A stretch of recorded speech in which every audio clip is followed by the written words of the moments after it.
Bom dia a todos novamente. Como eu disse no comecinho, é um prazer tê-los aqui com a gente para discutir esse tema, né, que é um tema aí que tem suscitado grandes dúvidas e tem trazido também ótimas oportunidades para todos. Meu nome é Rebeca, sou advogada aqui da área de Direito Ambiental do escritório. Esse é o último dos webinários que nós estamos fazendo aqui em parceria com a Fundação Dom Cabral. Os webinários foram fruto aí da parceria que foi motivada aí por conta da elaboração do e-book, que é esse que vocês veem aqui na tela, né, do professor. A gente contribuiu com alguns artigos e aqui pelo escritório, vários profissionais do escritório, para a gente falar de ESG em todas as suas nuances. Então, tivemos aí uma atuação multidisciplinar no escritório para contribuição nessa obra, e como fruto da parceria, a gente teve, então, esses webinários para que a gente pudesse discutir aí mais no corpo a corpo com os nossos clientes esses assuntos, tá? O webinar de hoje, ele vai focar no G, né, da governança, então a gente vai tratar desses temas de compliance, de governança, que vão falar um pouco de como realmente integrar essa história do ESG, da sustentabilidade social e ambiental na estratégia da empresa. Então, realmente, como trazer isso para dentro da empresa, então, como lançar esse olhar para a visão de negócios, para os valores da companhia, para que a gente possa, né, agregar aí todos esses resultados e essas boas oportunidades que o ESG tem mostrado aí para todos. Vou começar apresentando o professor Dalton. Bem-vindo, professor. Muito obrigada aqui por participar com a gente desse webinar. Estamos aqui muito animados em ouvi-lo. O professor Dalton Sardenberg é professor na Fundação Dom Cabral. Aí eu estou aqui com a minha cola, porque o currículo do professor é muito grande. Vou até pedir licença, professor, para fazer um resuminho aqui muito rápido. Na Fundação Dom Cabral, ele é professor nas áreas de governança corporativa, compliance, ética empresarial, gestão de empresas familiares e gestão estratégica. O professor Dalton tem doutorado em governança corporativa e mestrado em engenharia de produção. E, professor, vou me limitar a dizer isso, só porque também não quero comer aí o tempo da sua participação, da sua apresentação. Acho que é muito mais interessante que a gente ouça, né, as suas explicações do que eu ficar aqui lendo o seu extenso currículo. A gente vai começar com a apresentação do professor. Em seguida, eu vou passar a palavra para o Luciano. Luciano Souza é sócio aqui do escritório do Sescom Barrier, nas áreas de relações governamentais, compliance e governança. Luciano é o head do nosso escritório em Brasília, então ele está aí muito dedicado a esses temas. Ele vai falar um pouquinho para a gente. Eu inverti a ordem, né? O Luciano vai ser o último, mas eu vou acabar de apresentar você, Lu, depois eu passo para o Rafael. O Luciano vai falar aqui um pouquinho para a gente das ferramentas de compliance mesmo, então dessa parte de políticas da empresa, como incorporar isso, né, positivar isso dentro da empresa. E o Rafael, que vai falar primeiro, também é sócio aqui do escritório. O Rafael Paleroni é o nosso sócio da área de infraestrutura, uma dedicação aí muito com expertise na parte de óleo e gás. O Rafael fica no nosso escritório lá no Rio de Janeiro e vai falar para a gente de um viés, vai trazer para a gente um viés muito prático dessa história do G, da governança, do compliance, que vai ser da due diligence. Então, vai trazer um pouco do que vem sendo discutido sobre esse assunto fora do país e como a gente pode aproveitar aí dessas discussões de fora para as empresas aqui no setor. Então, para a gente até aproveitar aí novos mercados, né, conseguir ocupar posições que ainda não ocupamos em relação ao comércio exterior e mesmo a agregar valor aos produtos que já temos, já vendemos hoje aqui dentro do país. Bom, então, professor, sem mais delongas, por favor, a palavra é toda sua aqui para contar aqui um pouco para a gente dessa parte da governança, por favor. Bom, bom dia, Rebeca. Bom dia, Rafael, Luciano. Bom estar aqui com vocês, todos que nos acompanham aqui. Uma satisfação. Bom, nós vamos aqui, como a Rebeca disse, procurar trazer um resumo, né, das principais ideias que no nosso e-book, né, Inovação Motor do ISD, nós tivemos aí a contribuição, é importante que a gente sempre lembre, de 54, né, coautores. E eu fui responsável, né, Rebeca, pelo capítulo, obviamente, do G, da governança. E tivemos, portanto, várias contribuições interessantes, inclusive, né, como você disse, né, dos profissionais da SESCOM, Barrier. Obviamente, eu não vou fazer o resumo do que o Rafael e o Luciano trarão, né, já estão lá, né, mas trarei, sim, algumas ideias dos outros coautores. Também eu me permiti trazer alguns dados interessantes de uma pesquisa que nós conduzimos o ano passado e publicamos em setembro do ano passado, junto com a Grant Thornton e a XP, que era exatamente para compreender o panorama do ISD no Brasil. O foco nosso de pesquisa foram as empresas abertas, né, as nossas empresas listadas na B3. E também, né, Rebeca, recebemos aí algumas perguntas, né, que antecederam aqui a esse nosso webinar, e eu já vou, talvez, respondendo alguma delas, e as demais também a gente deixa, né, para o nosso momento final aqui de debate com o Rafael e com o Luciano. Mas sempre uma pergunta muito interessante que se surge, né, é até que ponto, né, as empresas brasileiras estão, de fato, com uma consciência sobre o tema ambiental e social, ou há, né, na realidade, muita preocupação com o greenwashing, né? Então, eu até provoquei exatamente essa perspectiva. É greenwashing ou greenwishing? Ou seja, há de fato um desejo verdadeiro de buscar as melhores práticas, ou há muito mais uma perspectiva de resposta às pressões da sociedade? Então, eu queria primeiro mostrar a vocês, quando nós perguntamos, nós tivemos 267 empresas que responderam essa pergunta, de um universo possível de quase 400 empresas. Então, foi um nível de resposta bem interessante, né, das nossas empresas abertas na B3. E quando nós perguntamos, né, Rebeca, quais são os benefícios, quais são os fatores mobilizadores para a sua empresa buscar ou se comprometer com o ESG, né, veja você que a número um das razões é a valorização da marca, depois melhorar a reputação, depois reduzir risco, depois atrair talentos, conquistar novos mercados. Vejam vocês que quando a gente fala sobre acesso ao mercado de capitais, a reduzir custo de capital, né, que seria essa esse novo momento, né, para esse compromisso do ISD na busca, né, de recursos mais atrativos, né, em termos de redução de custo de capital, esse não é ainda o fator motivador das nossas empresas. Portanto, as empresas estão muito mais preocupadas de como são vistas, né? Seja pelos seus clientes potenciais, sejam pela sociedade como um todo, na questão de redução de riscos, que também são riscos reputacionais, né? Seja na atração, né, de hoje uma nova geração que tem muito mais consciência sobre o planeta, sobre as diferenças sociais e todo o impacto que isso traz para a nossa sociedade.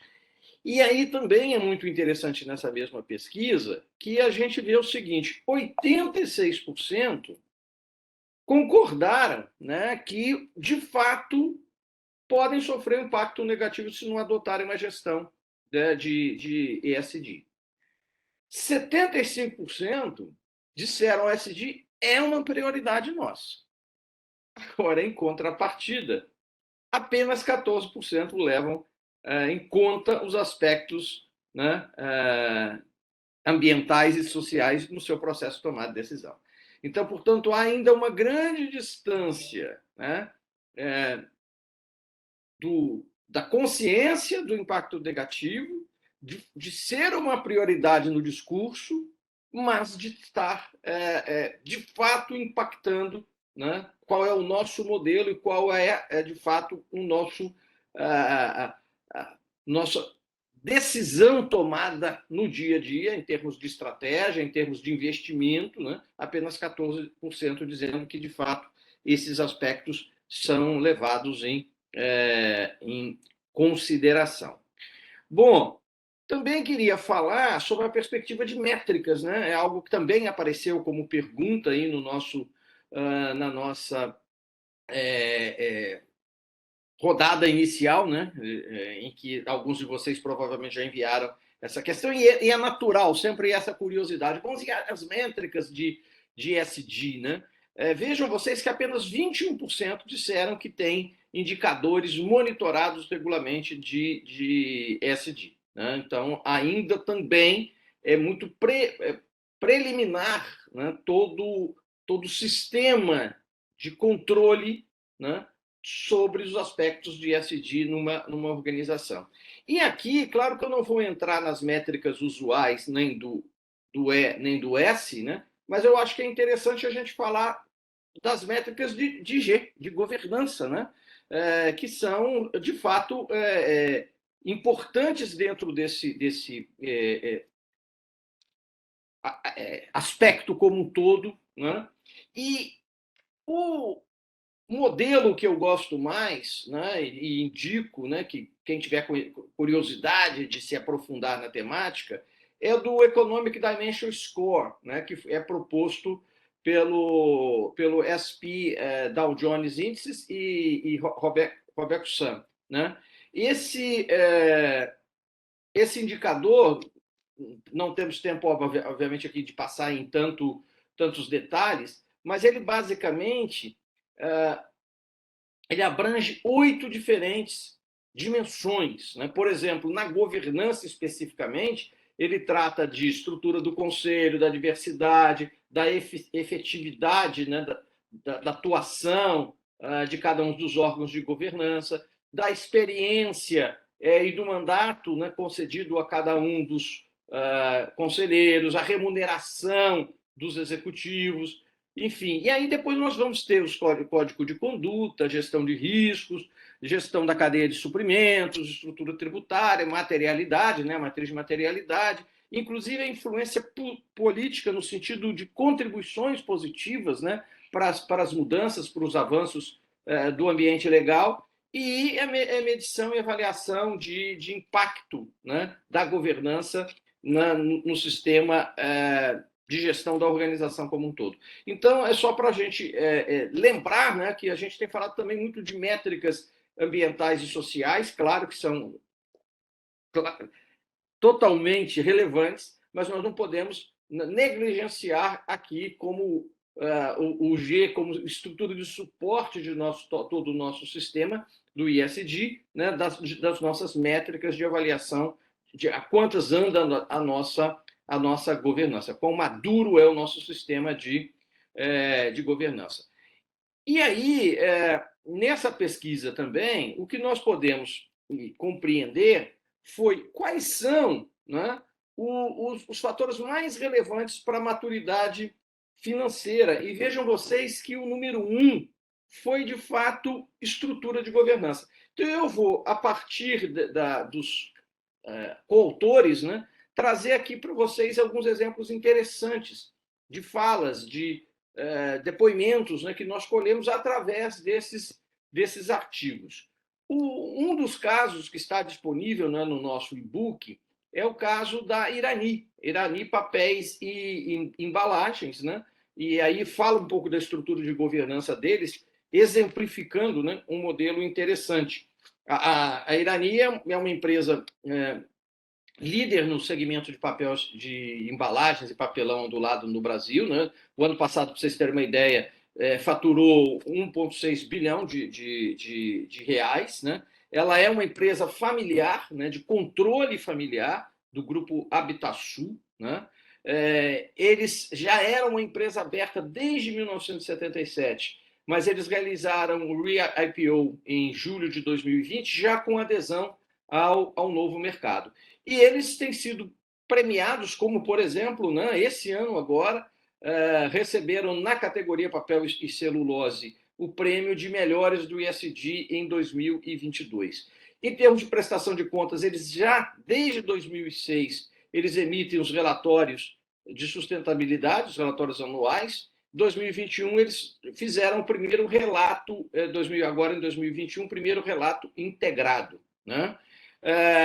Em relação ao meio ambiente, eles são comprometidos com a economia circular, é uma empresa de carbono neutro, né? Ou seja, eles capturam mais gases do efeito estufa da atmosfera do que eles emitem, né?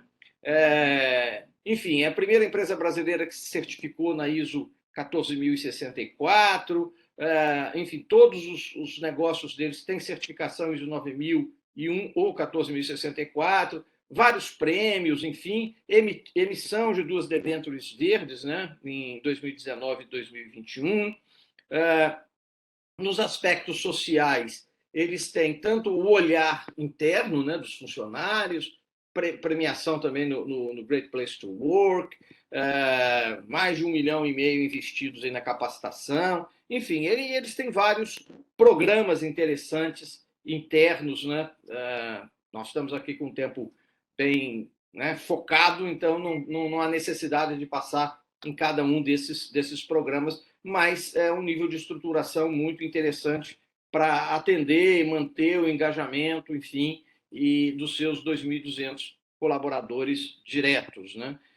Em termos de o aspecto social para a comunidade, para a sociedade como um todo, eles têm um foco muito grande na perspectiva de inovação, né? Eles foram premiados também agora em 2022 com esse prêmio Valor Inovação Brasil, ficaram em terceiro lugar, né? E eles têm um trabalho muito forte com startups, né? E também, enfim, apoios a projetos de apoio à comunidade em torno, doações, fizeram várias doações pontuais, aqui tem um exemplo, durante aí a pandemia, né? Ações de educação ambiental, né? Também tem os seus grupos de voluntariado, mobilização dos seus colaboradores para grupos de voluntariados.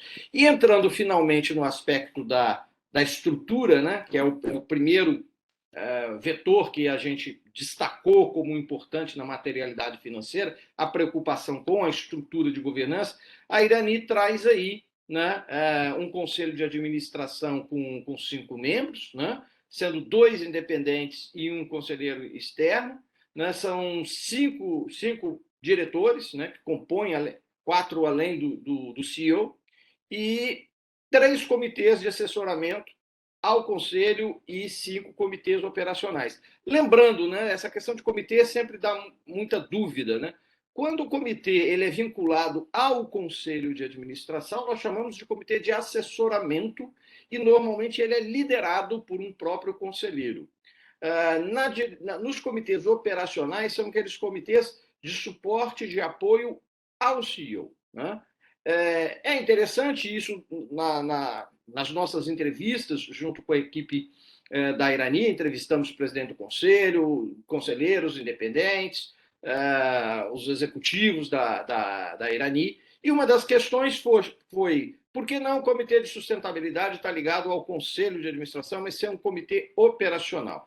E a resposta é que, na Irani, os conceitos de sustentabilidade, de comprometimento ambiental e social já fazem tão parte do dia a dia que há já uma delegação muito grande, isso nós percebemos que é verdade, na condução do processo das ações no dia a dia da gestão da organização. E é claro que o Conselho acompanha, né? O Conselho estimula, né, as ações, mas, de fato, o comitê de suporte ele se reporta diretamente ao CEO. E também, lembrando aqui que essa mudança para o novo re-IPO e a mudança para o novo mercado acabou elevando bastante as exigências de governança e a melhoria, né, dos departamentos jurídico, de compliance e de gestão de riscos da Irani. Então, esse é um primeiro aspecto. O outro que eu queria trazer é o combate à corrupção. Né? Para a gente foi muito interessante ter aparecido o combate à corrupção como segundo aspecto de impacto na materialidade financeira, ou seja, aquilo que pode vir, de fato, negativamente impactar, levar à perda, né, de valor de uma empresa. Né? E aí nós fazemos aquele vínculo com o compliance. Nós tivemos um artigo bem interessante escrito pelo Pedro Sutter. Né? Pedro Sutter é o vice-presidente de Governança, Risco e Compliance da CCR, né? E o Pedro ele traz algumas reflexões sobre a perspectiva do compliance junto ao ESG, né? Dizendo, olha, nós temos que ir além do check the box, né? O compliance, de fato, tem que ser algo no aspecto cultural, ele faz exatamente essa perspectiva, né? Nós temos que olhar o lado normativo, mas o primeiro é o aspecto cultural. O quanto é que nós estamos transformando a organização e conscientizando as pessoas, sobretudo nesse aspecto da corrupção, da facilitação, né, na busca de, muitas vezes, acelerar algumas tarefas que têm que ser feitas, sobretudo na relação com os entes públicos. Né? E a necessidade de se modificar essa cultura. Né?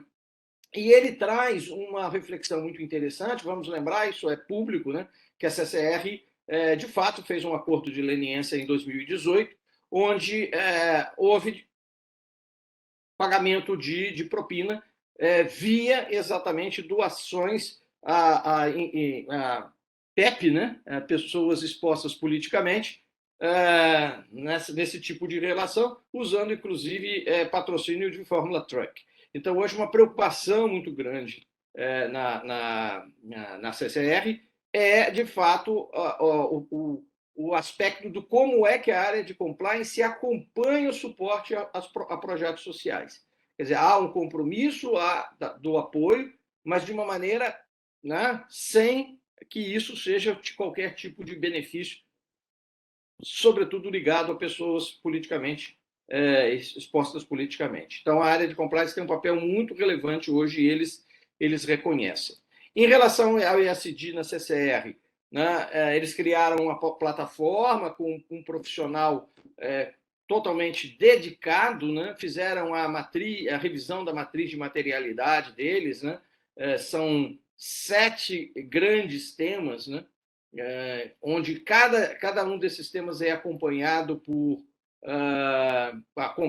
por um diretor, por um diferente executivo, né?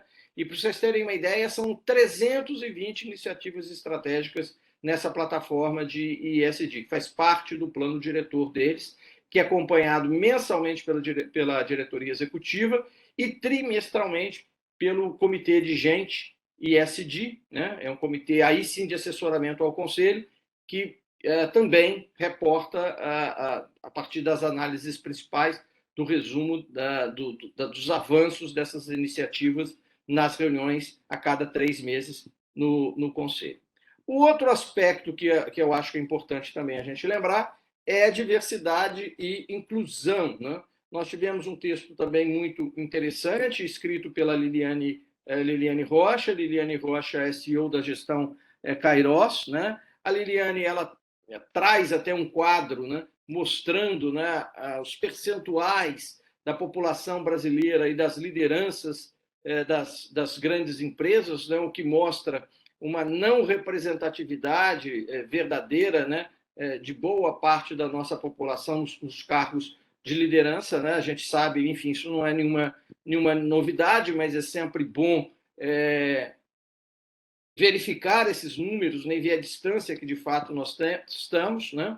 E ela traz 2 exemplos no seu texto interessante. Ela traz o exemplo do Grupo Gerdau, né, que tem 30 mil funcionários, 70% são homens, né, mas há um compromisso que até 2025 30% dos cargos de liderança sejam ocupados por mulheres.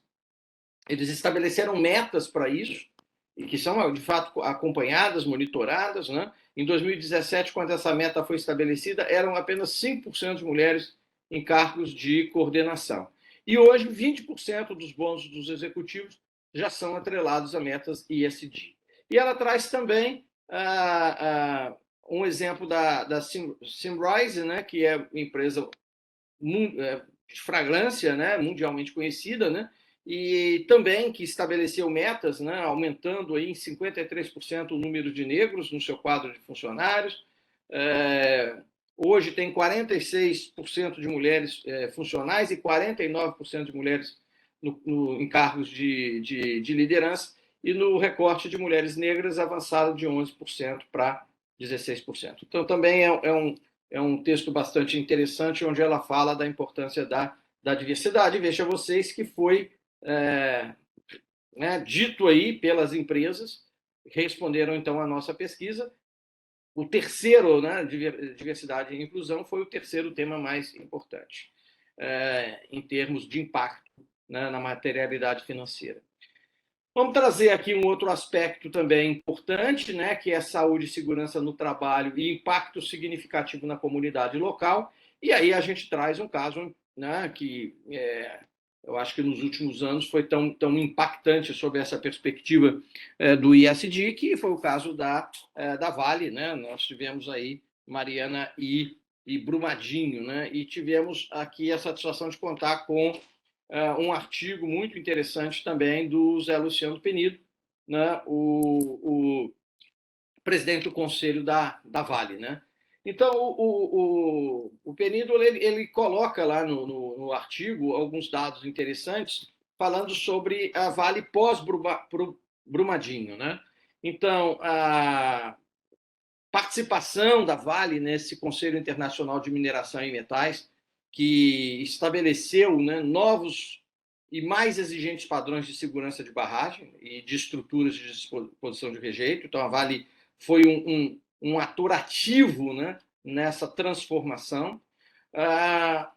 Foram criadas inspeções periódicas para a declaração de estabilidade de estrutura, e há tanto isso o corpo interno de especialistas geotécnicos, mas também de um grupo de independentes que fazem essas inspeções periódicas, e a cada 6 meses são apresentadas ao CAD e também ao Ministério Público, isso em relação a todas as barragens da Vale. Também eles introduziram uma figura interessante, que é a figura do Engineer of Records, que é um profissional totalmente independente, e esse profissional ele deve continuar de uma maneira contínua, né, acompanhando. Isso é para cada, esse Engineer of Records é para cada barreira, né, para cada estrutura de rejeito, e ele tem o poder de parar a operação de maneira individual e monocrática. Então, isso já era um procedimento bastante utilizado no Canadá e que foi, então, adotado hoje para todas as barreiras da Vale, não só no Brasil, mas nos outros países onde ela opera. Também houve a duplicação do grupo de profissionais geotécnicos e aumentou-se aí a redundância de segurança em 3 níveis, né? Há também a contratação de um assessment independente. Eu achei esse ponto muito interessante que o Penido trouxe, onde ele disse: olha, minha primeira decisão como presidente do conselho foi solicitar ao CEO um amplo assessment sobre a cultura na Vale. E o que se percebeu é traços culturais de uma suficiência técnica muito grande, onde os profissionais eles entendiam que você reconhecer a sua limitação, você pedir ajuda, você ter dúvidas, não era algo bem-vindo. Então, comunicar notícia ruim não é bem-vindo nessa cultura tradicional na Vale. Então, baseado nessa cultura, você, de fato, impede um sistema de gestão de riscos, de checagem, de rechecagem, né, muito grande. Então, há todo um empenho de transformação da cultura da Vale. E também, outro aspecto muito importante é a modificação do plano de remuneração do CEO. Hoje, o CEO da Vale, o Eduardo, a 60% da remuneração dele é ligado a indicadores não financeiros, né? Então, nós estamos falando de indicadores de segurança e saúde, gerenciamento de riscos, de inovação, transformação cultural e por aí vai. Também, né, alguns compromissos de ESG da Vale, né, alcançar 100% de energia renovável no Brasil e em 2025 e no mundo de 2030, zero carbono em 2050, né? E eles já estão trabalhando fortemente na redução de emissão de navegação marítima, que é o ponto principal de emissões da Vale, né? Também eles se orgulham muito de terem feito um lançamento de um briquete verde, né? Que representa aí um abatimento de 10% da emissão da siderurgia mundial, quando de sua utilização maciça, né?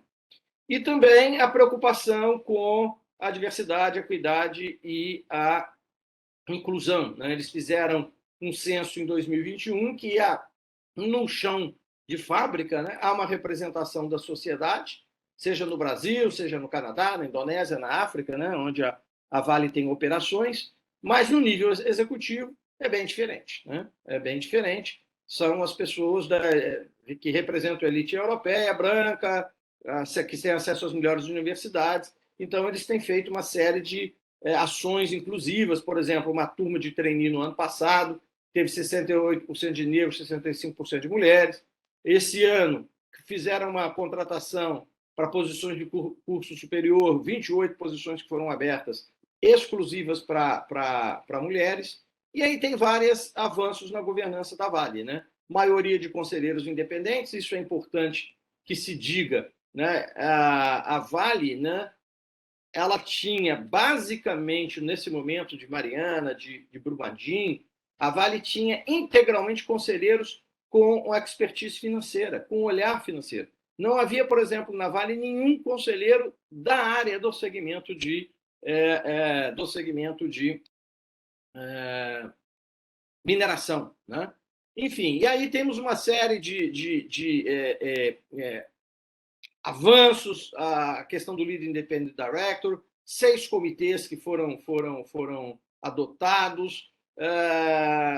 Acho muito interessante aqui, para finalizar, essa perspectiva dele fazer o Non-Deal Roadshow 2 vezes por ano com os investidores, para falar não de resultados financeiros, mas para falar de metas de longo prazo, e fortemente as grandes questões trazidas são risco e são temas ligados a ESG. E também a criação de canais de escutas para ouvir as expectativas da sociedade civil organizada. Bom, nós tínhamos aqui ainda alguns outros, mas ficamos, né, Rebeca, assim, sugerindo a vocês que possam, né, ler o nosso e-book, né, na busca dos demais autores, né, trazendo aí as suas experiências. Eu quis, através desses exemplos, mostrar o que as empresas estão fazendo de maneira real e de maneira concreta em termos de ESG. Ok? Tá ótimo, professor. Muito obrigada. Olha, se ateve aqui exatamente ao tempo. Parabéns pela pontualidade. É muito difícil quando a gente começa a falar aí de assuntos, né, que dominam tanto o nosso dia a dia, a gente se ater tanto ao combinado. Então, parabéns e obrigada aqui pelas palavras. Eu fiz várias anotações, mas aí acho que após as apresentações a gente faz aqui um bem bolado com as perguntas que chegaram antes, que vão chegar daqui a pouco aqui para a gente, né? Até vou encorajar aqui os nossos ouvintes, quem tiver perguntas, comentários, por favor, nos mandem aqui. Quem está no Webex aqui no bate-papo, no YouTube também, então a gente pode receber perguntas pelos 2 canais, por favor, sintam-se à vontade, estamos aqui para discutir mesmo esses temas, para ouvir também as percepções de vocês. Vou passar aqui a palavra para o Rafael, eu me confundi lá no começo, mas o primeiro aqui que vai falar pelo escritório é o Rafael Baleroni, que vai contar aqui um pouquinho para a gente da parte de due diligence. Rafael, vai lá. Bacana, Rebeca, obrigado. Parabenizar o professor Dalton pela apresentação inicial. Eu vou colocar um pequeno PowerPoint aqui também. Deixa eu só ter certeza aqui que enfim, eu vou conseguir. Só um minutinho. aqui. Compartilhar. Só um segundo. Compartilhar. Agora imagino que vocês estejam vendo a minha tela, certo? Certo. Perfeito. Continuam vendo só a minha tela, né? Não estão com aquela... Mas não está no modo apresentação ainda. Então, deixa eu fazer aqui de uma outra forma. Só um minutinho. Compartilhar a tela.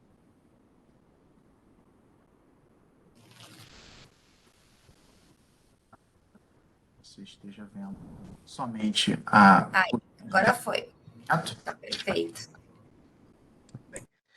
Rebeca, então, enfim, como você comentou, né, que a ideia dentro do G, né, nessa série de webinars que o nosso foi reagendado, aqui a minha apresentação ela vai ser um pouco focada nesse tema, ela será focada no tema da auditoria, né, da due diligence, enquanto mecanismo de implementação de políticas ESG. É uma forma em que buscamos de trazer um pouquinho do abstrato, né? Porque quando a gente trata dos temas de governança, muitas vezes existe uma dificuldade de sair do abstrato, do teórico, para o concreto de divisão da prática de empresas. E bem, eu tenho 15 minutos, também tentarei me ater a esses 15 minutos, que são um pouquinho mais curto.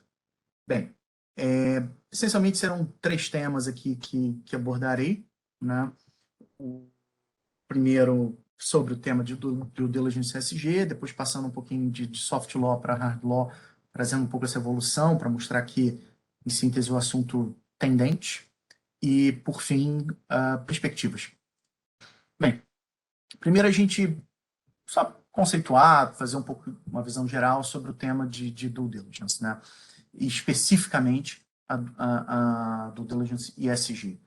Quando a gente pensa em due diligence, né, a gente pensa em muita coisa. Tradicionalmente, você vai pensar nela associada a operações de compra e venda de empresas, as famosas M&As. Por quê? Porque você vai entrar na empresa, você vai buscar entender quais são os passivos, quais são os problemas que aquela empresa tem e também confirmar os ativos que você pretende comprar. Para além disso, também são feitas atividades de DD no contexto de operações financeiras variadas, emissões de ação, título de dívida e até mesmo financiamentos bilaterais, especialmente quando você tem alguma DFI, né, algum Development Finance Institution, que seja um ECA, que seja um banco de desenvolvimento, começaram esse processo mais profundamente do que os bancos comerciais, muito embora os bancos comerciais não fiquem nem um pouco atrás hoje em dia. Então, você acaba pensando em DD no contexto de transações variadas. Nos últimos anos, nós temos visto uma evolução, uma importância maior do tema da auditoria no contexto também ESG, né? Ou ambiental, social e governança. Todas elas têm uma finalidade comum, né? Que é identificar contingências. Mas elas possuem também diferenças entre si. Nas operações financeiras, você foca principalmente nos riscos, nos impactos financeiros, na capacidade financeira das empresas. Eu passo que em M&A, como eu disse, identificar ativos e passivos. O grande diferencial da auditoria ESG é que ela está além disso. Ela busca, por um lado, da ótica de passivos, buscar identificar e cessar eventuais irregularidades, elaborando um plano de reparação, e, para além disso, estabelecendo políticas de prevenção, e também a busca de novos negócios. Oportunidades de novos negócios podem decorrer de uma análise, de uma auditoria das práticas da empresa, né? Esses fatores ESG variados, eles também são considerados em operações de due diligence de M&A ou de operações financeiras, mas eles possuem finalidades distintas. Se não me engano, por exemplo, em alguma dos webinars anteriores, o nosso time de mercado de capitais comentou a respeito das práticas, das listas dos vários bancos sobre auditoria ESG que são feitas provavelmente em operações de dívida, né? Então, nesse processo de análise de documentos e informações, né, para você identificar esses ativos e passivos, você leva em conta também esses aspectos ESG. E eles não precisam ficar restritos apenas na própria empresa, né? Quando você faz uma auditoria ESG. Você olha também a sua cadeia de valor, né? E você usa a grande finalidade da auditoria, especialmente ESG, é você regular e prevenir violações e irregularidades, né? Agora, quando a gente pensa, né, nessa due diligence ESG, ela vai, mais especificamente, ela vai analisar os padrões organizacionais, que eu acredito é um tema que o Luciano vai acabar tratando um pouquinho também, né, Lu? Como eu mencionei, identificar potenciais violações e aprimorar atividades. Agora, é preciso pensar também no tema sob a ótica de alocação de recursos. Não se deve subestimar a complexidade e nem a importância de uma verificação, de uma auditoria das práticas da empresa ou de seus fornecedores. Então, essa complexidade, naturalmente, ela vai envolver a exigência de incorrer em custos para realizar essa investigação. Então, a administração da companhia precisa fazer isso de maneira prudente e responsável. Claro, cada setor econômico, cada setor de atuação tem alguns riscos específicos mais relevantes. Por exemplo, alguns estão mais preocupados com escravidão moderna, né? Trabalho equiparado sob condições análogas à escravidão.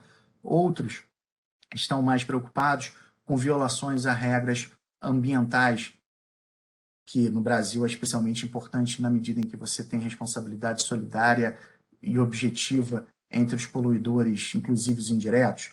Então, de acordo com a sua a sua atuação, a sua visão a respeito daquilo que você vai realizar, a investigação, ela vai ser afunilada para que o escopo possa ser apropriado. Agora, isso vem numa evolução ao longo dos últimos anos que começou de uma forma, digamos, primeiro voluntária, né?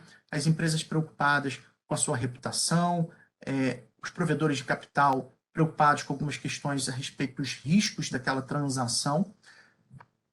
Só que ao longo da última década, grosso modo, vemos uma evolução saindo do soft law, né, saindo de meras recomendações e diretrizes e de mecanismos de autorregulação e boas práticas para exigências legais. Você começa esse movimento legislativo com os princípios da ONU e, especialmente na Europa, vemos uma evolução da legislação nos últimos anos, trazendo obrigações ligadas à auditoria e preocupação com direitos humanos em acepção ampla por diferentes países, né?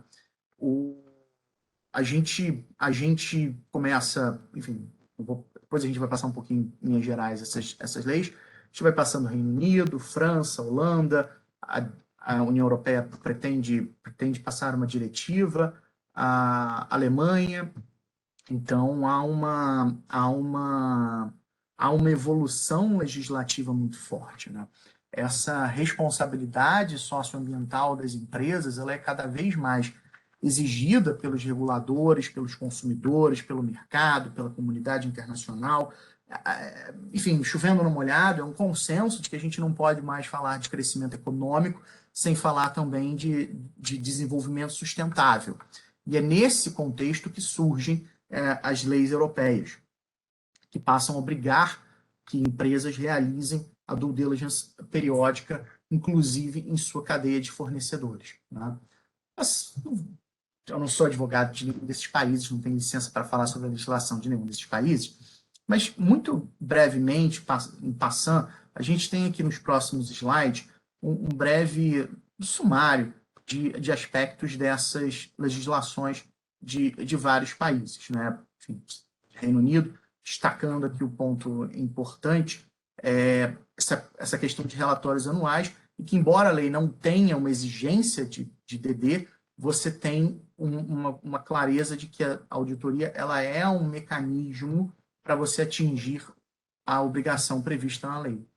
Na França, e a França é interessante, né? Porque depois a gente também tem um par de slides sobre alguns casos importantes, mas essa lei francesa, né, de vigilância, ela tem sido utilizada por diferentes atores não estatais para buscar a responsabilização e a imposição de obrigações de cumprimento de direitos humanos em sentido amplo para grandes empresas, grandes transnacionais francesas, né? Porque essa legislação francesa ela tem efeitos para além do próprio território francês, né? Ou da própria empresa, ela se preocupa com a cadeia de fornecedores e permite a responsabilização por danos daí decorrentes. O caso Cassino é um caso famoso, tem um par de linhas sobre ele, em que essa lei está sendo usada, mas não é a única.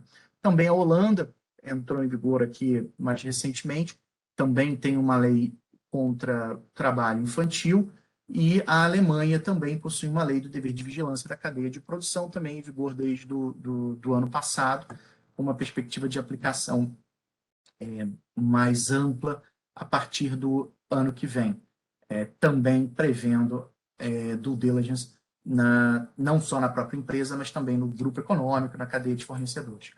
Também algumas linhas gerais sobre as diretivas da União Europeia, e o ponto fundamental é que a gente, com a diretiva da União Europeia, deve esperar que outros países da UE também adotem leis visando a atingir esses 4 objetivos aqui do final. E então esperamos que essa tendência já iniciada pelos países nos slides anteriores se espalhe para outros países da União Europeia. E assim, por que a gente está falando disso tudo, né? Rafael, mas lei lá da Europa, o que tem a ver com isso? Estou aqui no Brasil, fazendo meu negócio. Isso me interessa. Bem, quando você olha, como eu mencionei, essas leis, você cria um espaço para se exigir o cumprimento, não só afetando não só as atividades diretas daquela empresa, mas como resultado da cadeia de fornecedores e das subsidiárias, permitindo que a sede da empresa, né, a empresa mãe, ela seja processada nas cortes de algum país europeu, exigindo cumprimento ou exigindo responsabilização por determinadas atividades. Aqui tem 4 casos mencionados, mas se você olha esse tema também sob a perspectiva de climate litigation, que não é o tópico aqui, é visível uma tendência internacional que, se você, para quem lembra um pouquinho, talvez algumas décadas, grosso modo, quase 2 décadas atrás, a gente tinha muita discussão da jurisdição universal, né, lá na Corte de Haia, em que você buscou a responsabilização por violações de direitos humanos de diferentes políticos. Aqui, nós estamos saindo da busca de responsabilização de atores estatais e buscando a responsabilização de atores não estatais, de empresas transnacionais, que muitas vezes têm até mais poder e capacidade de influência nas atividades de uma determinada comunidade do que o próprio país, do país hospedeiro, host country, no qual elas atuam, né? Então, enfim, 4 casos aqui relativamente famosos: o Vedanta, que envolve mina de cobre na Zâmbia, e acabou havendo um acordo. O caso Total, em Uganda, em que, como frequentemente acontece nessas disputas internacionais, a primeira discussão é uma discussão de jurisdição, e ano passado a Corte Francesa entendeu que haveria jurisdição das cortes civis e não das comerciais. Isso tem relevância com relação à perspectiva que o caso será julgado. O caso Cassino, né, em que comunidades indígenas brasileiras e colombianas, se não me engano, buscam responsabilizar a empresa por fornecedores que realizariam desmatamento e trabalho escravo. E o caso EDF por atividades no México, em que se buscou a suspensão da implementação de um parque eólico, o que não foi dado pela Corte Francesa, mas se reconheceu a jurisdição para julgar o caso, né? Então, isso tudo mostra um pano de fundo de possível responsabilização das empresas. E aí, de novo, eu vou fazer a pergunta, pô, Rafael, mas e daí? O que eu tenho a ver com isso?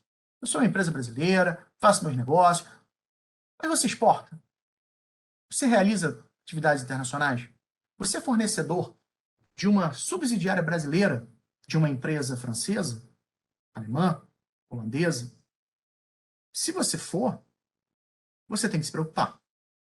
Porque se você, embora você não vá ser processado nas cortes europeias, pelo menos não por enquanto, o seu cliente pode ser. O seu cliente vai estabelecer procedimentos de controle dos seus fornecedores relevantes. E aí, você vai se ver em breve para além de meramente fornecendo informações de cadastro para o seu fornecimento. Os seus contratos já devem estar começando a ter algumas cláusulas mais amplas sobre o cumprimento de legislação e fornecimento de informações e auditoria se demandado pelo seu cliente. Inclusive, é interessante, eu já vi um contrato em que, mudando um pouco do tópico de auditoria de direitos humanos, mas essa preocupação com a cadeia de fornecedores, em que uma empresa estabeleceu obrigações de redução de emissões para o seu fornecedor, preocupado com as emissões para além do seu próprio, do escopo 1, né, conforme lá o tratado. Então, essas medidas de mitigação e de preocupação com os fornecedores, contratualmente, inclusive, elas possuem uma tendência de crescimento. Pô, Rafael, mas aqui você está falando só de Europa. Estamos no Brasil. Mas não esqueça que a gente já tem, para além da legislação genérica que exige cumprimento de obrigações e responsabilidades solidárias e tal e qual, nós já temos o decreto 9571 com diretrizes nacionais sobre empresas e direitos humanos, que, embora de maneira tímida, ele já possui lá, de forma incipiente, a ideia de que as empresas devem realizar e adotar procedimentos visando a proteção de direitos humanos. Então, se isso foi em 2018, há 4 anos atrás, temos uma tendência internacional cada vez mais forte de exigir essa auditoria.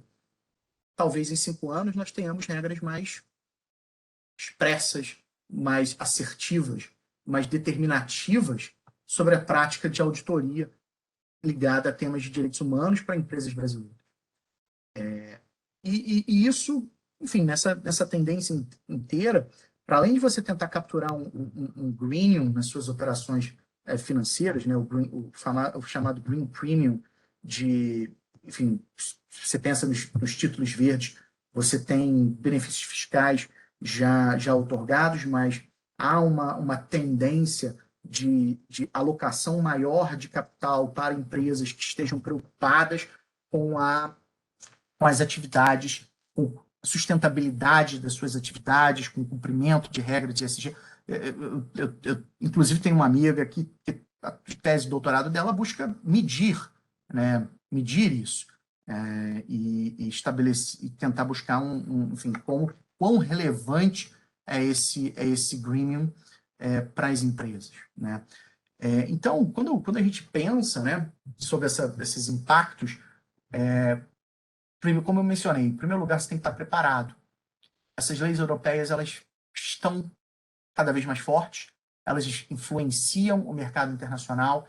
Eu já tenho um cliente francês que tem, como eu mencionei, práticas contratuais vamos chamar de cadastro, para além de meramente um simples cadastro, exigindo informações e detalhes e compromissos dos seus fornecedores relevantes. Para isso, as empresas brasileiras também precisam adotar, pensar nas suas políticas ESGs para que elas cumpram aquilo que as suas matrizes exijam e também os seus principais clientes, claro, de acordo com a sua realidade econômica, suas práticas. Mencionei, há uma tendência, acredito, do Brasil em breve seguir a União Europeia e estabelecer a obrigatoriedade de auditorias periódicas, né? Eu já mencionei o decreto 9571, só que a gente também tem que olhar o copo meio cheio. O copo meio cheio é que, em linha com o conceito do greening, empresas que sejam aderentes às práticas ESGs tendem a ter mais espaço. Num mercado de competição global, seja a alocação de capital, onde os gestores de recursos são cada vez mais pressionados a alocar o capital para empresas aderentes à ESG, seja clientes que exigem de seus fornecedores, aquelas que estiverem aderentes a práticas ESG terão mais espaço e conseguirão acesso a capital melhor do que seus concorrentes que não estejam aderentes. Acho que é isso, Rebeca. Passei um pouquinho do tempo, acabei de olhar aqui. Fica só o último slide aí com o link para baixar o e-book e tem outros materiais bastante interessantes lá na FDC. Vou parar de compartilhar aqui agora. Obrigada, Rafael. Não, acho que foi super bom, porque aqui a gente trouxe, né, essa parte mais prática e também aí de contextualização, né, mundo afora, da fala do professor. Acho que foi super bacana aqui em termos de encaminhamento. Lu, vou passar para você, mas já vou passar com uma provocação aqui, até com base um pouco nas perguntas que a gente recebeu anteriormente. Então, eu queria, por favor, que você começasse falando. Quando a gente fala de compliance, né, a gente tem aí uma percepção muito automática de adequação, né? Então, o compliance como adequação à regulamentação, às normas legais.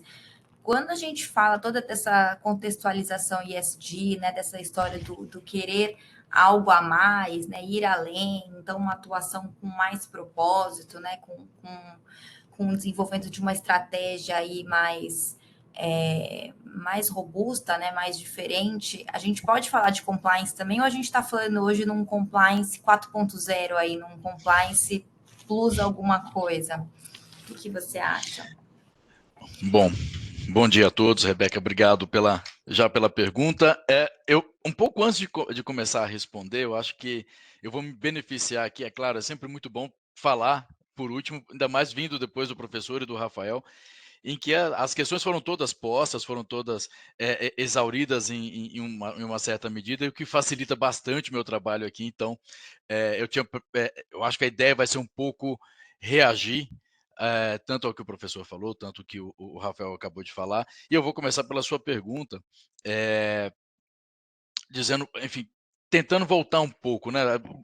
Eu lembro que quando começou o ESG, quando começou de fato essa nova onda ESG, muito se falou, existe alguma novidade? Isso é compliance, isso não é compliance? Até que ponto, enfim, o que de fato diferencia daquilo que a gente tinha uma discussão de responsabilidade corporativa de muito tempo, o que vem agora, qual que seria essa mudança? Houve uma discussão bem grande entre os profissionais de compliance em posso ajudar, não posso? Enfim, essa era uma questão que estava posta há um tempo atrás. E eu me lembro que, se a gente for parar um pouco, sem pretensão de ser aqui didático ao extremo e fazer divisões estanques, mas eu lembro que houve uma evolução do compliance. Se você olhar lá atrás, quando a gente teve aí uma inserção logo depois de 2013, 2014, que a gente teve a inserção da lei anticorrupção, em que se tornou mais comum ter programas de compliance, não que a lei intuísse isso, mas obrigasse a isso, mas houve aí uma disseminação maior nas empresas brasileiras. A primeira leva de programas de compliance foi, de fato, uma preocupação interna. Eu lembro que na época a gente discutia com alguns clientes, enfim, havia uma preocupação em ter um programa de compliance que não saísse das fronteiras da empresa. Né? Então, eu lembro que umas perguntas eram: como é que eu vou fazer uma due diligence terceiro? Como é que eu vou entrar numa empresa para saber se ela tem programas de compliance ou não, se ela tem aí a preocupação de um background check ou não tem? Essa era uma preocupação da época. Houve uma evolução em que pode-se dizer que o compliance rompeu as barreiras das empresas e foi para a sua cadeia de fornecedores. Começou-se a ter uma preocupação maior.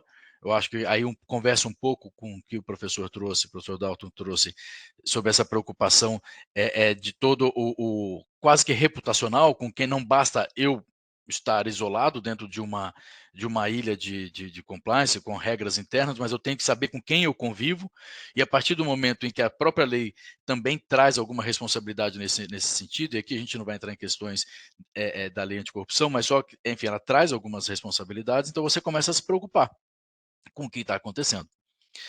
Fora, você começa a se preocupar com as due diligence de anticorrupção, você começa a perguntar para o seu parceiro, seja comercial, seja de negócio: olha, você tem programa de compliance, você segue regras de compliance? Isso era inimaginável no início, pelo menos para as empresas brasileiras, ou empresas mesmo de grande porte brasileiras, esse tipo de preocupação. O que você traz, e isso eu considero como uma evolução, sim. Existe ainda essa discussão se alberga dentro da questão de compliance ou se vai para a sustentabilidade. Eu acho que a gente não deveria perder muita energia nesse tipo de discussão, porque eu posso falar que ficaria sobre sustentabilidade questões que muitas das vezes tocam ou seja, a questão mais ambiental, muitas vezes social, mas quando você fala de governança, você também está falando, se você também traz questões que implicam compliance. O próprio índice que o professor trouxe deixa muito claro que tem regras de compliance ali, bem explícitas, que são usadas como métricas, então não tem como você eliminar um ou outro. Você tem que, sim, de fato, você trazer para dentro do corpo, você tem que criar dentro da empresa esse entendimento de que, de novo, é uma nova área multidisciplinar da multidisciplinariedade. Está sendo cada vez mais complexo tratar esse assunto dentro, porque você não consegue deixar questões totalmente estanques. Então, sim, eu imagino que hoje a gente esteja caminhando da perspectiva, se eu olhar a perspectiva compliance, sim, um compliance um pouco mais abrangente. Você tem matérias que antes, e são clássicas, que é a anticorrupção, que envolvem relacionamento com órgãos públicos, com agentes públicos, que envolve você saber de antecedentes de background check dos seus parceiros, você entender um pouco como é que gera essa questão de conflito de interesses que possa impactar os negócios, mas você também começa a ter preocupações, já que ela vai impactar o mercado, com diversidade e inclusão.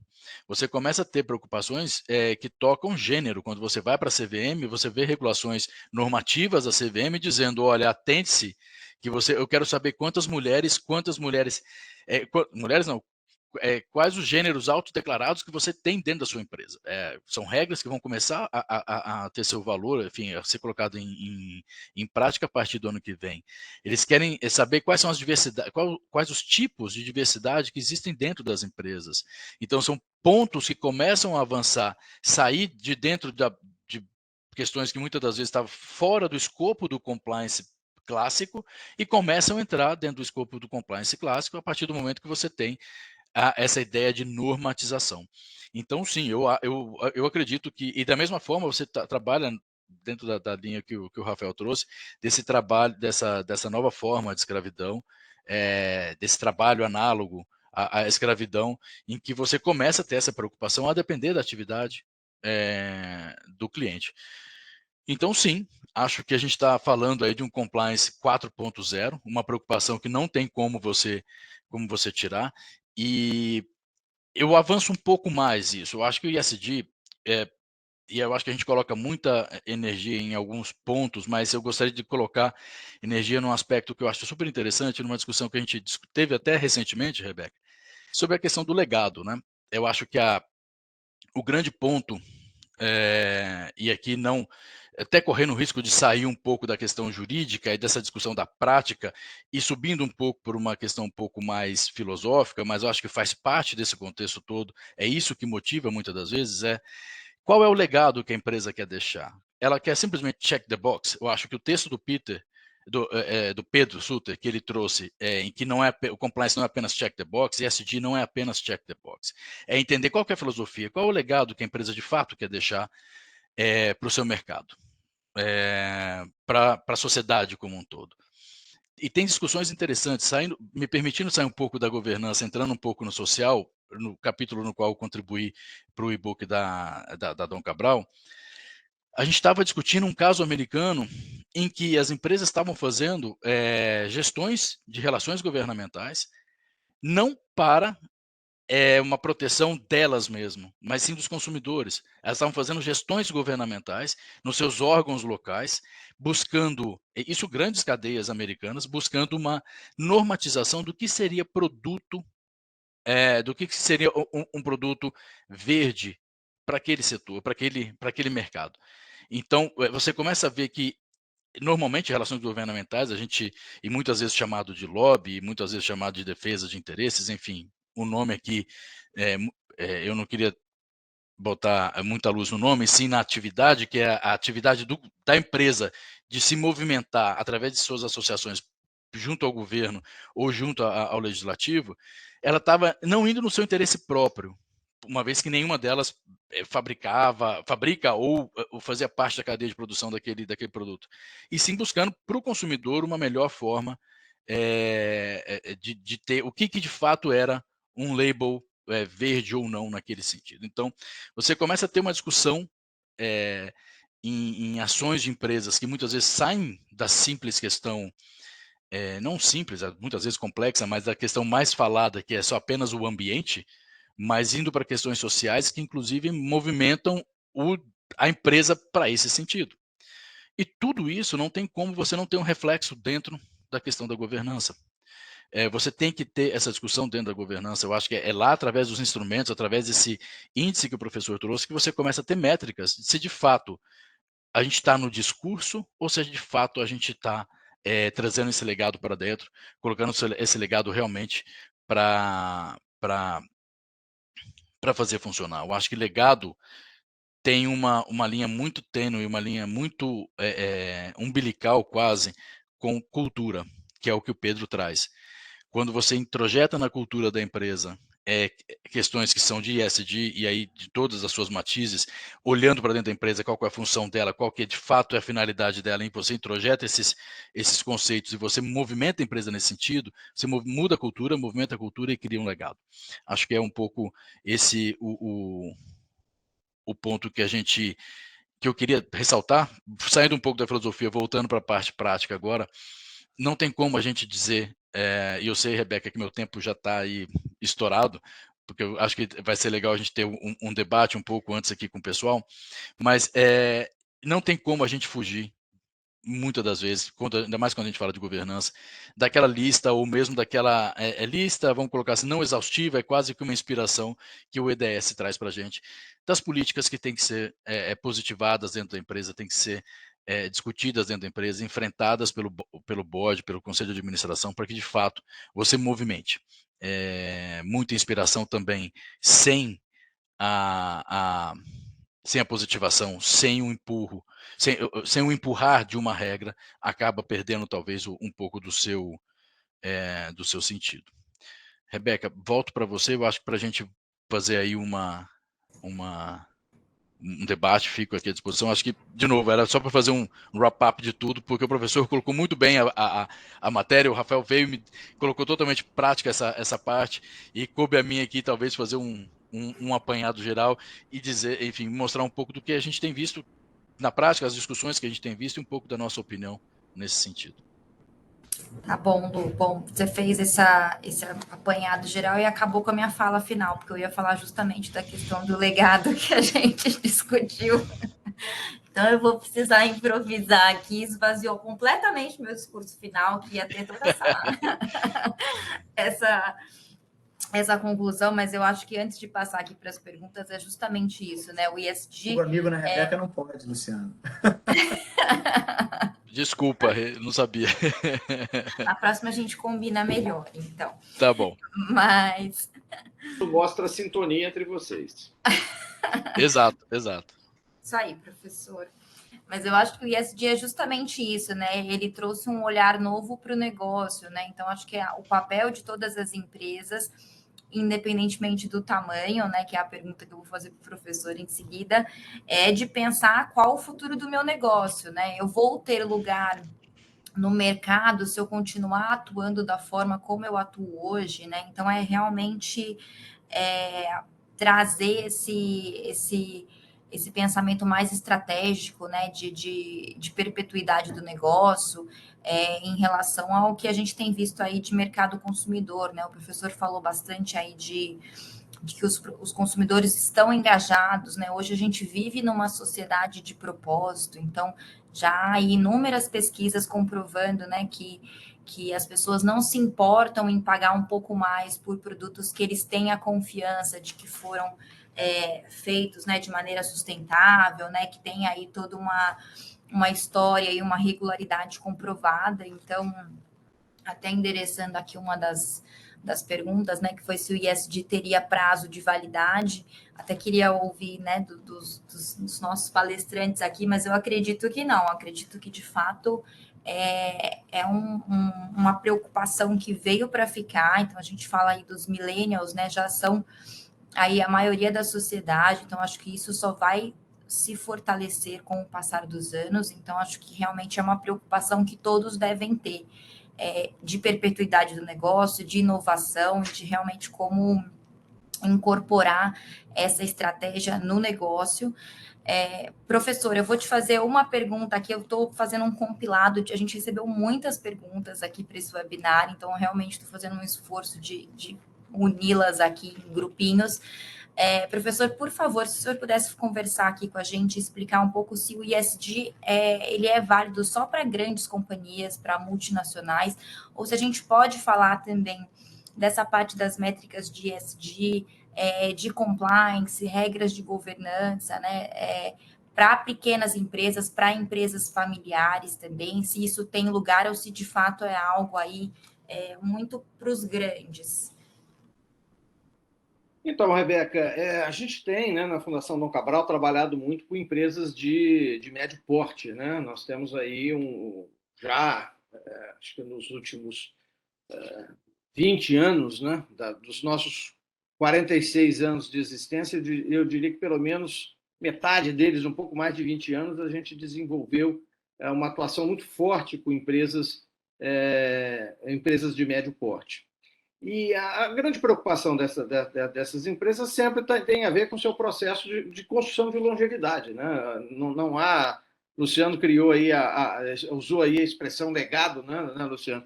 E eu acho que todo o fundador de um negócio ele tem muito essa preocupação com o legado, com a continuidade do seu negócio, né? E a governança ela vem. Vamos falar da governança do G primeiro, né, para depois a gente falar do IS. O importante entender é que o que leva uma empresa de médio porte, por exemplo, empresa, vamos dizer, que a maior parte delas são de controle familiar, a se preocupar com governança? Eu costumo dizer que um aspecto é a sucessão. Esse é um primeiro aspecto importante. Quer dizer, quem é que de fato vai pegar o bastão? É um próprio familiar? É um não familiar? Como é que vai ser esse processo de transição, né, que é tão complexo, né, dentro de uma empresa, por exemplo, de controle familiar? Então, a governança vem ordenar esse processo de escolha, esse processo de transição, enfim. Então, é um primeiro aspecto de trabalhar a governança. Um outro aspecto de fato, você trazer maior nível de experiência, uma empresa vai ficando mais complexo, eu quero ter novas pessoas que venham, por exemplo, conselheiros independentes, que venham trazer um conhecimento, que venham a aportar uma experiência diferente, diversa daquilo que já está instalado na empresa. Terceiro aspecto, aí, de fato, é a perspectiva de acesso ao capital. Então, nesse ponto, as empresas brasileiras, tradicionalmente, né, Rebeca, elas procuram mais buscar o seu recurso para o crescimento muito mais em relação à tomada de crédito do que efetivamente de buscar investidores. Mas seja por um financiamento via equity ou financiamento via débito, hoje, de fato, né, você tem as linhas de financiamento mais adequadas para aqueles que buscam o comprometimento com... Aí chegamos ao ambiental e ao social. Portanto, isso não dá para escapar, né, da necessidade de ter esse compromisso se eu quero me financiar buscando benefícios que estão disponíveis, recursos que estão disponíveis para aqueles que demonstram esse nível de compromisso. Agora, também vamos voltar ao primeiro slide que eu mostrei, é que a grande preocupação é de como eu sou visto pela sociedade como um todo, como eu sou visto pela comunidade que eu opero. E aí, mais ainda, independente do porte, eu não consigo escapar. Quer dizer, eu serei, em alguma medida, julgado pelo meu cliente, eu serei, de algum momento, observado, né, pela comunidade que eu estou ali inserido. Então, é claro que nós vamos ter sistemas de governança e de ESG de portes completamente diferentes. Agora, o que a gente observa é que várias empresas médias, empresas menores, já têm uma série de ações que muitas vezes não estão sistematizadas e que muitas vezes não estão, inclusive, dando até publicidade àquilo que está sendo feito. Então, assim, você ajudar muitas vezes a empresa a estruturar, a sistematizar esse conjunto de ações que já está sendo tomadas, é um passo muito relevante para que os gestores da organização assumam esse compromisso. Obrigada, professor. Acho que respondemos aqui de forma muito clara essas perguntas. Vou passar aqui imediatamente para o Rafael, para a gente não perder tempo. Rafael, eu vou fazer duas provocações aqui, tá? Eu acho que talvez você consiga aí juntar numa resposta só, mas a gente recebeu muitas perguntas solicitando assim, informações sobre se tem leis hoje no Brasil, né, falando sobre ESG, se tem alguma... e aqui a pergunta veio como leis, mas eu acho que a gente poderia falar em normativa, né? Não leis estrito sensu apenas, mas numa normativa geral. Então, se há hoje uma exigência aí formal vinda do Estado ou de algum órgão regulador sobre ESG, e aí eu queria aproveitar e pedir para você também aí dar algumas pinceladas sobre o que você tem visto em relação a esse tema de ESG pelos jurídicos das empresas, né? Porque a gente tem discutido bastante uma alteração de percepção de departamento jurídico dentro das empresas, né? Então, hoje o jurídico não é visto mais como aquele departamento de custo, né? Ou aquele departamento que freava lá as intenções do pessoal de prospecção, do pessoal de novos negócios. Hoje o jurídico ele está tendo uma atuação muito mais como parceiro de negócios mesmo, então tem sido visto com outros olhos. Então, queria, por favor, que você concluísse aí com o que você tem visto, né, em relação a isso. O que o jurídico pode fazer para implementar essas ações ESG dentro das companhias? Claro, Rebeca. De certa forma, eu mencionei o tema durante a apresentação, então eu vou tentar pegar uma perspectiva um pouco diferente para não ficar repetitivo. Em relação à primeira, sim, existem leis, normas variadas a respeito de ESG no Brasil. Essa pergunta, contudo, é um tanto quanto ampla. A apresentação ela foi focada no tema da auditoria, e no contexto da auditoria, eu mencionei lá o decreto das diretrizes nacionais sobre empresas e direitos humanos, né? Onde você tem aquela questão da auditoria. O próprio decreto possui regras, né? Possui essas diretrizes. Agora, quando a gente começa a abrir esse leque, porque no fundo é tudo uma questão de classificação, né? Quando a gente começa a abrir esse leque, você olha, por exemplo, a CVM, ela regula agora a exigência de informações, prestação de informações pelas empresas, que são informações ligadas à agenda ESG. E o greenwashing, ela para a gente ficar na onda de usar expressões estrangeiras, ela é a low-hanging fruit do ponto de vista de enforcement pelas autoridades. A gente está adorando coisa em inglês aqui. Então, enfim, ela é o caminho mais fácil para as autoridades darem cumprimento a regras variadas e aplicarem multas às empresas para que elas, de fato, cumpram aquilo que elas estão botando no papel, que elas dizem que fazem. Temos casos internacionais variados, acho que também foi mencionado em algum outro webinar, a respeito de autoridades e investidores buscando penalizar e responsabilizar empresas e seus diretores sobre divulgação de informações fraudulentas, inapropriadas, incompletas, enfim, conforme o caso, no contexto das suas listagens. Isso é um exemplo no contexto do mercado de capitais. Quando você olha, por exemplo, da ótica de regulação, a Anbima possui regras de autorregulação sobre práticas de financiamento de bancos, preocupados com aquela temática. Aliás, Rebeca, aquele tema lá que a gente estudou um bocado, acabei publicando lá aquele artigo sobre a responsabilidade de instituições financeiras por danos decorrentes dos projetos por elas financiados, né? Então, vem um pouco nessa temática de origem, mas quando você muda um pouco esse contexto meramente defensivo e coloca dentro dessa abordagem ESG mais longa, não deixa de ser um outro exemplo normativo.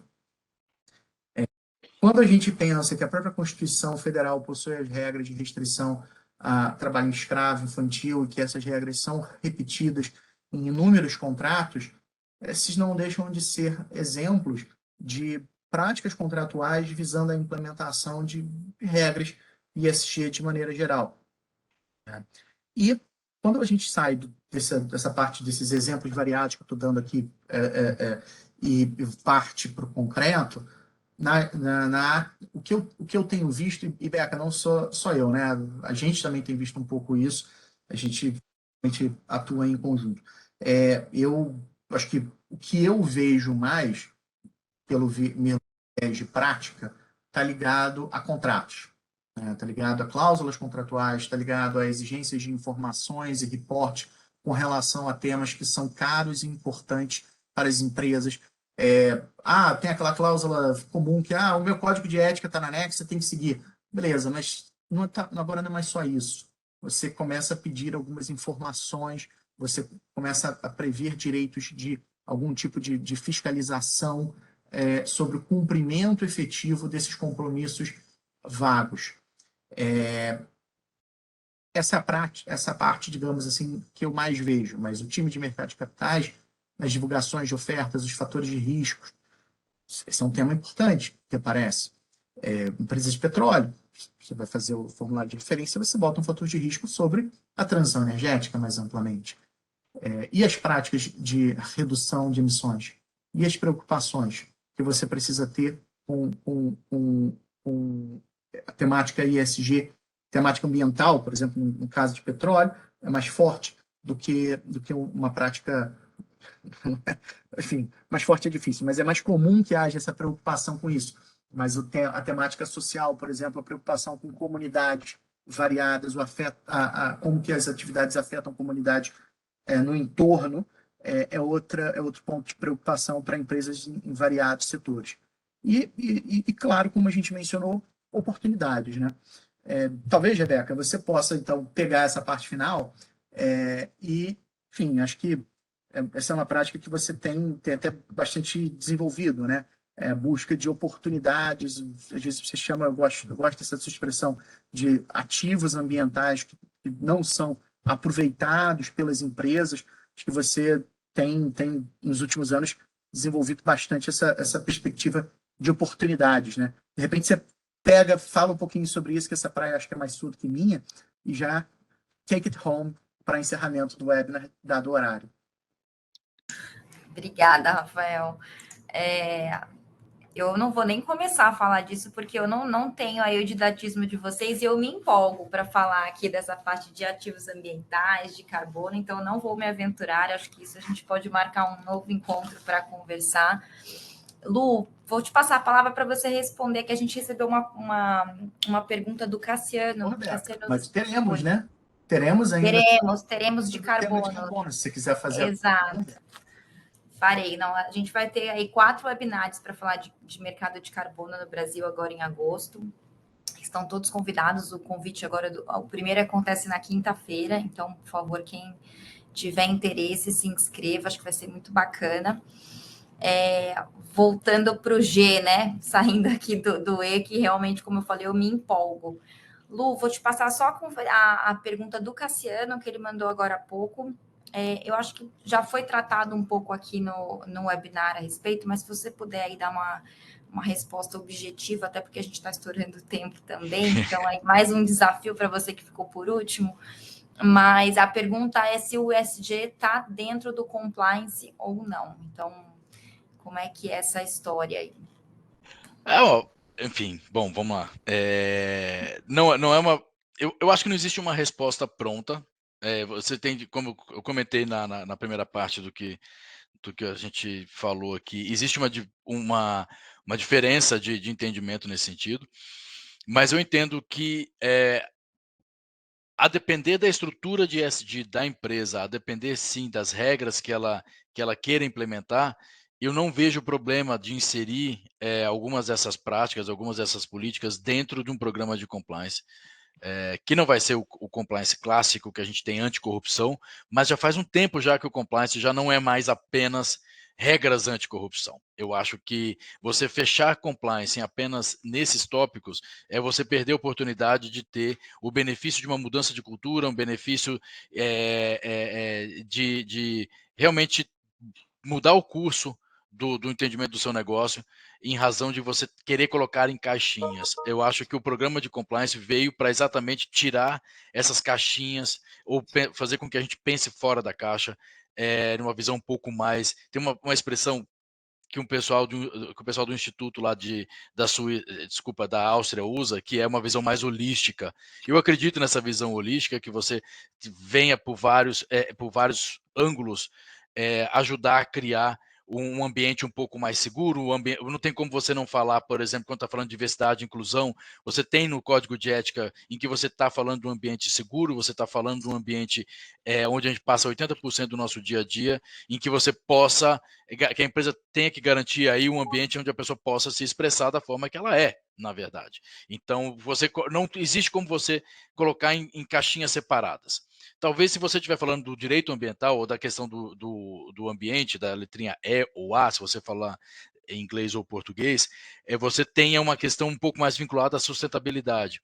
Mas questões de S e D, eu não vejo problema em colocar isso dentro de regras de compliance para que a gente possa otimizar e aproveitar o máximo de tudo. Querer criar dissonância ou querer criar diferença nesse ponto, eu acho que a gente perde energia, que é naquele real sentido, que é fazer a diferença, é mudar a cultura, é ir um pouco para frente. É isso aí, acho que é influenciar o contexto, né? Acho que é isso, é sobre isso o ESG. Pessoal, tem muitas perguntas aqui. Eu vou endereçar 2 blocos, porque são tópicos que foram abordados nos outros webinários que a gente fez com a Fundação Dom Cabral. Então, acho que vale a pena recorrer às gravações no YouTube. Na página do escritório no YouTube tem todos esses outros webinários na íntegra disponíveis. Então, aqui para endereçar os pontos, para vocês não acharem que nós não analisamos as perguntas, tá? Nós vimos com muito carinho todas, realmente não deu tempo. Mas toda essa parte de engajamento de lideranças, convencimento de stakeholders sobre a importância do ESG foram abordadas em 2 outros webinários, tá? Desses em parceria com a Fundação Dom Cabral, mas em especial no webinar com o professor Carlos Arruda. Então, eu fui moderadora também, então estou testemunhando aqui que está tudo endereçado lá, tá?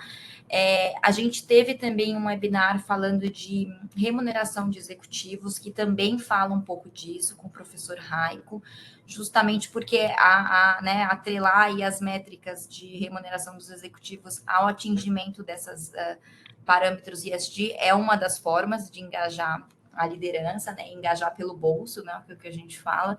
Então, a gente tem também esse webinar tratando desse tema, que está muito bacana, vale a pena acessar na página do YouTube. Então, esses 2 tópicos lá, a gente recebeu muitas perguntas sobre as tendências em relação a ESG, e aí puxando muito a sardinha para o meu lado aqui do ambiental, a maior parte das tendências está ligada a essa ideia de sustentabilidade, então transição energética, acesso de recursos privados para financiar essas ações de inovação tecnológica para redução de pegada ambiental das operações. Isso a gente também tem bastante material aí disponível, tá? Deixa eu ver o que mais aqui, se tem mais algum bloco que eu me esqueci. A mapeamento de riscos na cadeia de suprimentos também, então também é um dos hot topics aí quando a gente fala de ESG. A gente está super à disposição para conversar sobre outros assuntos aqui no escritório. Tanto o Rafael quanto o Luciano são da prática de ESG Impacto do escritório junto comigo. A gente tem uma prática aí multidisciplinar, justamente para a gente conseguir congregar e fazer uma avaliação holística de todos os impactos dos negócios dos nossos clientes, para que realmente a gente consiga aí atender às expectativas e conseguir endereçar esse a mais que o ESG exige, né, dos escritórios de advocacia também. Então, por favor, se vocês tiverem alguma dúvida, algum comentário, quiserem discutir aí algum desses assuntos, estamos todos à disposição aqui no escritório. Tanto nós que estamos aqui, quanto os outros sócios, os outros advogados que também estão engajados no tema. Professor Dalton, quero agradecer enormemente a participação, foi muito bom ouvi-lo durante essa manhã, aprendemos muito, foi realmente muito engrandecedor aqui para o escritório. Por favor, estamos de portas abertas, sempre que quiser conversar aí sobre algum assunto, lembre-se da gente, realmente foi muito bacana. Obrigada, Rafael, obrigada, Luciano, também aí pelo tempo, por essa manhã, e obrigada aos participantes, aos nossos ouvintes aqui, agradeço pelo engajamento nas perguntas, realmente a gente recebeu bastante pergunta, que mostra que esse assunto é um assunto que desperta interesse de todos, que acertamos aí na temática do painel. Como os outros, esse webinar vai ficar disponível na página do YouTube, então vai ficar lá como material de consulta sempre que for necessário. E, novamente, aqui ficamos todos à disposição. Obrigada, pessoal. Então, bom dia para todos e nos vemos por aí. Até logo. Parabéns pela condução. Até logo. Obrigado.